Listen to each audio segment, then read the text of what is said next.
ஆளுநரிடம் புகார் அளித்த நயினார். அமைச்சர் விஸ்வநாதனால் எழுந்த சர்ச்சை. அமைச்சரவையில் தனிநபர் பங்கேற்றதால் காட்டம். ஆளே இல்லாத கடையில் தீயாத்துனா கடை விளங்குமா? அதுபோல தேர்தலில் தோல்வியடைந்த பாஜக வேட்பாளரும் தமிழக பாஜக தலைவருமான நயினார் நாகேந்திரன் தாவேக்கு ஆட்சியை கவிழ்க்க சதி திட்டம் போட்டு ஆளுநர் மூலம் காய் நகர்த்திருக்கார். அவர் என்ன காய் நகர்த்தினார் என்பதை நம் ஜெம் தொலைக்காட்சி மூலம் பார்க்கலாம்.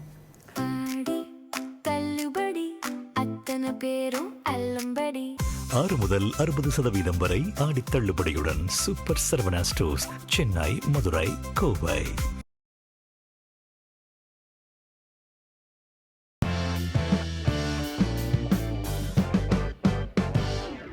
தமிழக அமைச்சரவை கூட்டத்தில் அமைச்சரல்லாத ஜான் ஆரோக்கியசாமியும் விஷ்ணு ரெட்டியும் பங்கேற்றதற்கு நடவடிக்கை எடுக்க கோரி ஆளுநர் அர்லேக்கரிடம் தமிழக பாஜக தலைவர் நயினார் நாகேந்திரன் புகார் மனு அளிச்சிருக்கார்.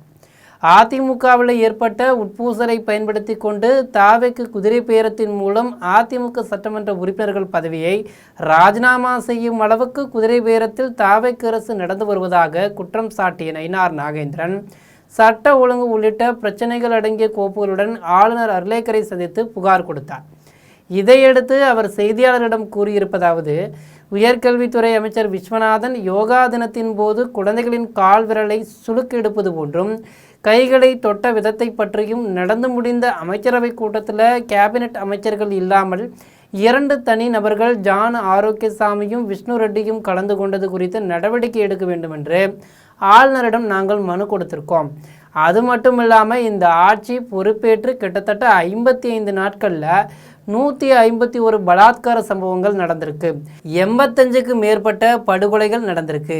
கடந்த கால அரசிற்கும் திமுக அரசிற்கும் இந்த அரசிற்கும் எந்த ஒரு வித்தியாசமும் இல்லை. முதலமைச்சர் எந்த நடவடிக்கையும் எடுக்காமல் இருப்பதற்கு எதிர்ப்பு தெரிவித்தும் ஆளுநரிடம் நாங்கள் மனு அளித்தோம். நானும் திருப்பதி நாராயணன் அவர்களும் எங்களுடைய மேலிட பொறுப்பாளர் அரவிந்த் மேனன்ஜி அவர்களும் மேதக ஆளுநர் அவர்களை சந்தித்து உயர்கல்வித்துறை அமைச்சர் விஸ்வநாதன் அவர்கள் குழந்தைகளுடன் நடந்து கொண்ட விதத்தை பற்றியும் நடந்து முடிந்த கேபினெட் அமைச்சர்கள் இல்லாமல் 2 தனிநபர்கள் ஜான் ஆரோக்கியசாமியும் விஷ்ணு ரெட்டியும் அந்த கேபினெட் கூட்டத்தில் கலந்துருக்காங்க.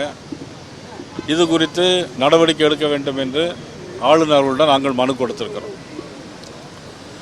அது மட்டுமல்ல, இந்த ஆட்சி பொறுப்பேற்று கிட்டத்தட்ட 54 நாட்களில் 151 கற்பழிப்பு சம்பவம் நடந்திருக்கிறது, 85க்கு மேற்பட்ட படுகொலைகள் நடந்திருக்கிறது, 80க்கு மேற்பட்ட போதைப்பொருள் கடத்தல் நடந்து கொண்டிருக்கிறது. கடந்த கால அரசிற்கும் திமுக அரசிற்கும் இந்த அரசிற்கும் எந்த ஒரு வித்தியாசம் இல்லாமல் முதலமைச்சர் எந்த நடவடிக்கையும் எடுக்காமல் இருப்பது குறித்தும் ஆளுநர் அவர்களிடம் நாங்கள் எங்களுடைய கருத்தை மனு மூலமாக தெரிவித்திருக்கிறோம். சட்ட ஒழுங்கு பிரச்சனையை உடனே சரி செய்ய வேண்டும் என நாங்கள் சொல்லலை. ஆட்சிக்கு வந்து 54 நாட்கள் ஆகிவிட்டது. ஆனால் தாவேக்காவினர் பல தவறுகளை செய்கிறார்கள். அவர்கள் மீது நடவடிக்கை எடுக்காதது ஏன் என்று தான் நாங்கள் கேட்கிறோம். எல்லாவற்றிற்கும் வெள்ளை அறிக்கை கொடுக்கும் தாவேக்க அரசு இந்த சட்ட ஒழுங்கு பிரச்சனைக்கு வெள்ளை அறிக்கை வெளியிடுமா? நான் உடனடியாக எல்லாத்தையும் சரி பண்ணணும்னு நான் சொல்லலை. நீங்கள் சொல்ல மாதிரி 54 நாள் தான் ஆச்சு. ஆனால் அவங்களுடைய கட்சிக்காரங்களே தவறு செய்கிறாங்க. எங்களோட பட்டியல் இருக்குது. அதன் மீது இதுவரைக்கும் நடவடிக்கை எடுக்கல. அவங்க கட்சியை சேர்ந்தவங்களே பஸ் ஸ்டாண்டில் போகும்போது தாவேக்க பொறுப்பில் உள்ளவங்க பெண்களிடம் கேலி செய்வது போன்ற நிறைய குற்றங்கள், பெரம்பூரில் ரோட்டில் நடந்து போகும்போது கும்மிடிப்பூண்டில் நடந்த 3 வயசு குழந்தைக்கு நடந்த சம்பவம், தொடர்ந்து இந்த அரசு என்ன செய்திருக்கிறது, என்ன நடவடிக்கை எடுத்திருக்காங்க? இன்றைக்கி எதுக்கு எடுத்தாலும் வெள்ளை அறிக்கை கொடுக்குறாங்கல்ல, இதுக்கு என்ன அறிக்கை கொடுத்துருக்குறாங்க? இத்தனை சம்பவங்கள் நடந்திருக்கு, இவ்வளோ கொலைகள் நடந்திருக்கு, இவ்வளோ போதைப்பொருள் கடத்தல் நடந்திருக்கு, நாங்கள் என்ன நடவடிக்கை எடுத்திருக்கிறோம் அப்படிங்கிற ஒரு நடவடிக்கையை அவங்க தெரிவிக்கணும்ல. அதுதான் நாங்கள் கேட்குறோம். இல்லை, பலமுறை தாக்குதல் நடந்த விஷயங்களில் ஒவ்வொருத்தரும் அவங்க கருத்துக்களை அவங்க தனித்தனி கட்சி. பலமுனை தாக்குதலுங்கிற நாங்கள் வந்து அவங்கள போய் தாக்குறதில் வந்து எங்களுடைய அந்த அரசு மீது நாங்கள் வந்து பயணம் குற்றம் சாட்டணும்னா சொல்லலை, நாங்கள் உடனடியாக ராஜினாமா பண்ணணும் அப்படிங்கிறத சொல்லலை. நீங்கள் நடவடிக்கை எடுக்க தவறிட்டீங்க அப்படிங்கிறது தான் எங்களுடைய குற்றச்சாட்டு. குதிரை பேரம் தொடர்பாக ஆளுநரிடம் புகார்கள் அளிக்கப்பட்டுள்ளன. தாவேக ஆட்சி அமைப்பதற்கு முன்பே அமமுக சார்பில் போட்டியிட்டு வென்ற காமராஜை தாவேகாவினர் கடத்தியதாக குற்றச்சாட்டு எழுந்துச்சு. அமைச்சர் நிர்மல்குமார் சட்டம் படிச்சிருக்காரே தவிர சட்டத்தை பற்றி தெரியுமா என்ற ஒரு சந்தேகம் எங்களுக்கு இருக்குது. அது என்ன சந்தேகம் இருக்குது உங்களுக்கு? அதாவது ஆட்சி பொறுப்பை ஏற்கிறதுக்கு முன்னாடியே காமராஜர் சட்டமன்ற உறுப்பினர் காமராஜர் கூட்டிகிட்டு போய் அந்த கட்சியினுடைய பொதுச் செயலாளருடைய கையெழுத்து போட்டது மாதிரியே போட்டு அவ்வளவு வேலைகளை பார்த்தாங்க. தொடர்ந்து இப்போ எல்லா எம்எல்ஏக்களும் போயிட்டே இருக்கிறாங்க. எங்களை பொறுத்தவரையிலும் இப்போ 54 நாள் தான் ஆச்சு. ஒரு இடைத்தேர்தல் 6 மாதத்தில் இடைத்தேர்தல் வர வேண்டிய அவசியம் கிடையாது, அவசியமே இல்லை. ஆனால் இப்போ இந்த தேர்தல் எதிர்க்கு இப்போ அப்போ குதிரை பேரம் நடக்குதா இல்லையா, அதுதான் என்னுடைய குற்றச்சாட்டு. இல்லை, அதாவது இது புகார் நேரடியாக எழுத்து மூலமாக கொடுக்கல. இதை பற்றி நான் சொல்லியிருக்கிறோம். என்னென்னா அது யாரோ சொன்னாங்க 2 வருஷத்துக்கு முன்னால் அப்படின்னு. எத்தனை வருஷத்துக்கு முன்னால் செஞ்சாலும் குற்றம் தான். ஆனால் ஒரு அமைச்சராக கூடியவங்க அது மட்டும் நிறைய பேர் சொல்லிகிட்டே இருக்காங்க. இன்றைக்கி அமைச்சர்கள் பார்த்தீங்கன்னா எல்லாருமேலே குற்றச்சாட்டு. ஒருத்தர் பீர் குடிச்சிட்டே கடலுக்குள்ளேருந்து வெளியே வராரு, அப்புறம் எல்லாம் நடக்குது. பட் இதெல்லாம் அமைச்சர்கள் மீதும் ஆளுங்கட்சி தரப்பினர் மீதும் முழுக்க புகார்கள் வந்துக்கிட்டே இருக்கு. இதை முதலமைச்சர் என்ன நடவடிக்கை எடுத்தார் என்பதுதான் எங்களுடைய குற்றச்சாட்டு. நம்முடைய மாண்புமிகு அமைச்சர் நிர்மல்குமார் சட்டம் படிச்சிருக்காரே தவிர சட்டத்தை பற்றி தெரியுமா அப்படிங்கிறது எங்களுக்கு ஒரு சந்தேகமே இருக்குது. ஏற்கனவே அவர் மீது திருப்பரங்குன்றத்தில் வந்து நீதிபதி உத்தரவை நாங்கள் நிறைவேற்ற மாட்டோம் அப்படின்னு சொல்லியிருக்கிறார். ஒரு நீதிபதி திருப்பரங்குன்றத்தில் தீபம் ஏற்றலாம்னு சொன்ன பிறகும் அதை முடியாதுன்னு சொன்னால் இவர் சட்டத்துறை அமைச்சராக எப்படி நீடிக்கிறாருங்கிறது தான் தெரியல. அது மட்டும் ஆளுநருக்கு அதிகாரம் இல்லைங்கிறது நமது நிர்மல்குமார் அவர்களும் சொல்லியிருக்கிறாங்க. மதுரை நாடாளுமன்ற உறுப்பினர் சுந்தரேசன் அவர்களும் சொல்லியிருக்காங்க. எனக்கு தெரிஞ்சவர்களையும் இந்திய அரசியல் சட்டம் 167 படி ஆளுநர் மத்திய அரசினுடைய திட்டங்களை ஆய்வு செய்யவும் அவர் எங்கெல்லாம் போகிறாரோ அந்த இடங்களில் அரசுடைய ஆய்வு செய்வதற்கு அவர்களுக்கு முழு அதிகாரம் இருக்கிறது. இதையெல்லாம் அரசியலாக்கக்கூடாது. நம்முடைய ஆளுநர் அவர்கள் மதுரைக்கு போகும்போது வைகையாற்றை கடந்து போகும்போது அப்போ கேட்டிருக்காரு, வையா தண்ணியே இல்லைன்னு கேட்டிருக்காங்க. தண்ணியே இல்லைன்னு கேட்கும்போது சௌராஷ்டிரா கல்லூரியில் போய் பேசும்போது அங்கே ரெட் கிராஸ் சொசைட்டிய மாவட்ட தலைவர் வந்திருக்காங்க. ரெட் கிராஸ் சொசைட்டியுடைய மாநில தலைவர் வந்து அதனுடைய முழு பொறுப்பும் நம்முடைய கவர்னர் தான். இங்கே தமிழ்நாட்டை பொறுத்தவரையிலும் யார் கவர்னராக இருக்காங்களோ அவங்க தான் ரெட் கிராஸ் சொசைட்டியினுடைய தலைவராக இருக்கார். அப்போ கேட்டிருக்காரு, இதெல்லாம் வந்து நீங்கள் வந்து செய்யலாமே அப்படின்னு சொல்லியிருக்காரு. அதில் என்ன தவறும் கிடையாது. இன்னும் கூட சொன்னாங்க, பேசிகிட்டு இருக்கும்போது சொன்னாங்க, உங்களுடைய பீகார் மாநிலத்தில் கூட சதீஷ் என்பவர் வந்து ஒரு நதியை வந்து அவர் பார்த்துக்கிட்டு முயற்சி பண்ணி அதுக்கப்புறம் அந்த நதியில் தண்ணியெலாம் வந்ததாக கூட பேசிக்கிட்டு இருந்தோம். ஆக ஆளுநர் எந்த முறையிலும் தமிழ்நாடு அரசினுடைய அதிகாரத்தை எடுப்பதற்காக எந்த முயற்சியும் கிடையாது. அப்படி இருந்தால் அவங்க பதவி ஏற்கும் போது நிர்மல்குமாரை கூப்பிட்டு அவர் சொன்ன முதல்ல நாங்கள் வந்து ஜெயிச்சிருக்கோம் அப்படின்னு தான் முதல்ல லெட்டர் கொடுத்தாங்க. அதுக்கப்புறம் கூப்பிட்டு அவருக்கு அட்வைஸ் பண்ணி நீங்கள் எத்தனை பேர் எம்எல்ஏ இருக்கீங்கன்னு எழுதி கொண்டு வாங்க அப்புறம் சொல்லி அவங்களை அட்வைஸ் பண்ணி முழு அதிகாரத்தை அவங்க போய் பதவியேற்பாளராக சம்மதித்ததும் நம்மளுடைய ஆளுநர் சொல்லுவ கேளுங்க. அதே மாதிரி ஒரு அரசாங்கம் தயாரித்து கொடுக்கக்கூடிய உரையை அப்படியே வாசிக்கணும்.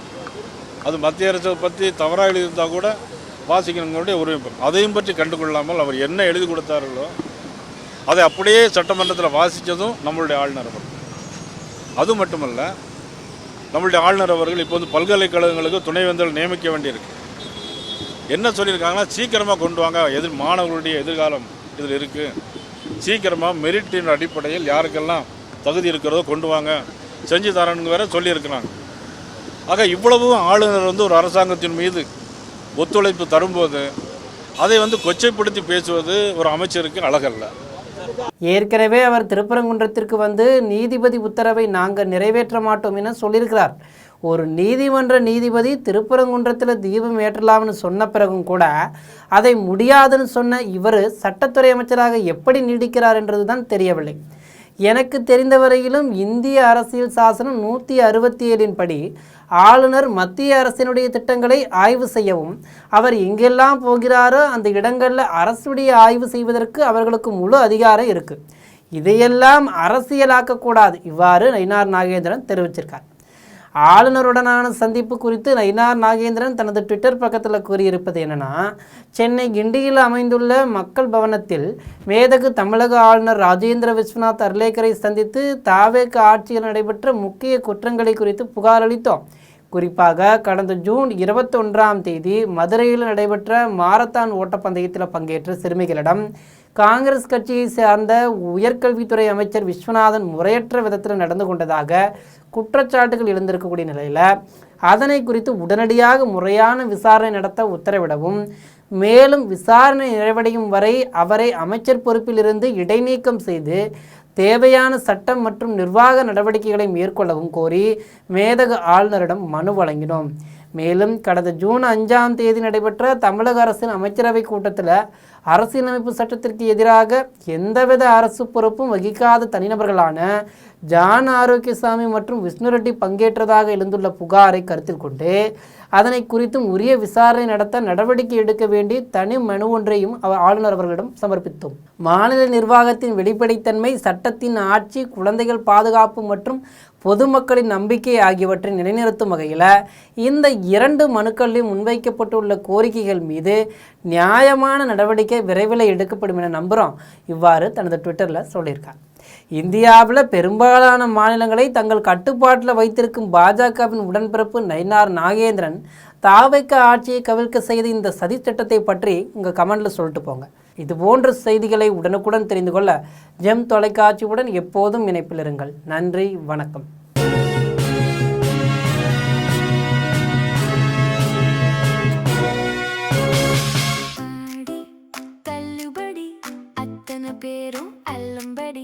ஆறு முதல் 60% வரை ஆடி தள்ளுபடியுடன் சூப்பர் சரவணா ஸ்டோர்ஸ், சென்னை, மதுரை, கோவை.